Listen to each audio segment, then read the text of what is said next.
લોકસભા ચૂંટણી પ્રચારના અંતિમ દિવસે નડિયાદમાં ભાજપાની ભવ્ય બાઇક રેલીનું આયોજન કરવામાં આવ્યું હતું। વિધાનસભાના મુખ્ય દંડક અને ધારાસભ્ય પંકજભાઈ દેસાઈના નેતૃત્વ હેઠળ નીકળેલી આ બાઇક રેલી ભાજપાના ઉમેદવારના સમર્થનમાં યોજાઈ હતી। આ રેલીમાં નગરપાલિકાના સભ્યો, સંગઠનના હોદ્દેદારો તથા મોટી સંખ્યામાં બાઇક સવારો જોડાયા હતા।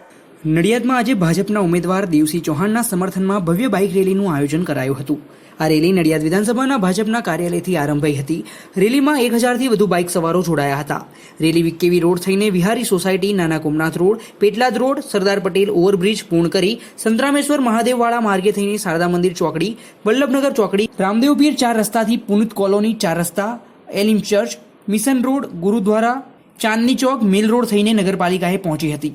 ત્યાંથી દબાણ ભાગોળ, અમદાવાદી બજાર, ભાવસારવાડ, સાત બજાર, Motapor, Desai Vago, Paras circle, Globe cinema, Santram road, station road, જવાહરનગરથી પરત થઈને પંકજભાઈ દેસાઈના નિવાસસ્થાને પૂર્ણ કરાઈ હતી। આ પ્રસંગે મુખ્ય દંડક પંકજભાઈ દેસાઈએ જણાવ્યું હતું કે ભારત દેશને સુરક્ષિત, સુશાસન અને વિકાસલક્ષી બનાવવા માટે નરેન્દ્રભાઈ મોદીને વડાપ્રધાન બનાવવાની આપણા સૌની જવાબદારી છે। કોંગ્રેસને સમગ્ર જાકારો આપવા આપણે સૌએ ખભે ખભું મિલાવીને કામે લાગી જવાનું છે।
અને સમગ્ર દેશની અંદર જ્યારે ભાજપ અને મોદી હોય અને અમિતભાઈ શાહ સાહેબ અને નરેન્દ્રભાઈ સાહેબે સમગ્ર દેશની અંદર ફરીને લોકસભા વધુમાં વધુ સીટો આવે એવા પ્રયત્નો છે।